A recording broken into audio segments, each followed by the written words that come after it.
Maxisorb Extra AG calcium alginate with silver dressing. These are useful for outpatients who kind of can't do frequent dressing changes and they have a lot of drainage going on. Also used in the hospital or nursing homes or something. But they're usually mostly used for moderate to heavy drainage where patients' wounds are just draining a lot and a dry dressing or anything is not really going to contain it. And this will be much helpful and beneficial for it. So if you're talking about a stage 2 that's draining heavily, or you're going to talk about a stage 3 or 4 that usually drains a lot when it's open a lot, you can put on possibly vascular issues on the legs and stuff, and just to cover and absorb any drainage. Sometimes, usually those drain a lot too. So there's different ways, different things you can do it. For these ones, up to 21 days, it's change frequency. So they can have it on for a week and it's fine, but normally we like to change things every other day, daily, or just depends on the patient. Everybody's gonna be different. These are just guidelines on how this product works. As you see here, absorbs drainage, partial full thickness wounds, first and second degree burns. If you look on the back, pretty much tells you contraindications. You're not gonna use it for third degree burns because it's really gonna stick to the skin and it's not gonna do well. You don't wanna use it on any light drainage because if you're putting this on light drainage, it's pretty much gonna macerate the skin a lot and it's not really going to help. The main purpose of this is to absorb. So moderate to heavy drainage is really the main thing.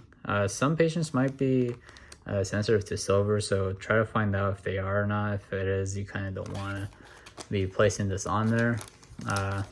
Other than that, usually within a lot of drainage with infections, so you can cover antibiotics and place this on here. How does it look? You can always cut this if needed. You can always moisten it. It really tolerates it well. If it's really getting stuck, just moisten and it's easier to take off for the patient. It's almost just like a foam pad, you know. It's not that stretchable.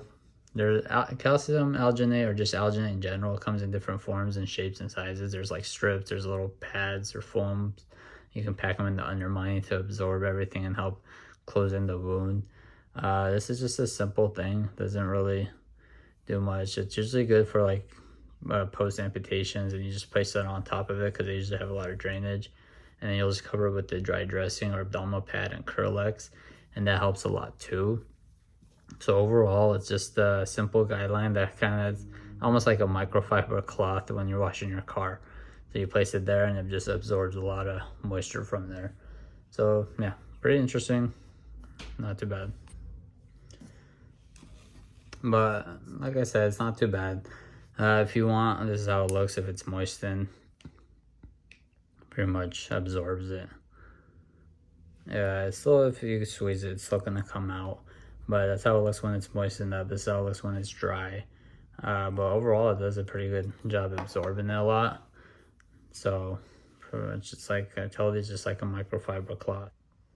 And yeah, that's what it is. Basically like a microfiber cloth that has antimicrobial properties. Silver helps with wound healing better. There's just regular alginate also, and that's also a good way to absorb a lot of the moisture too.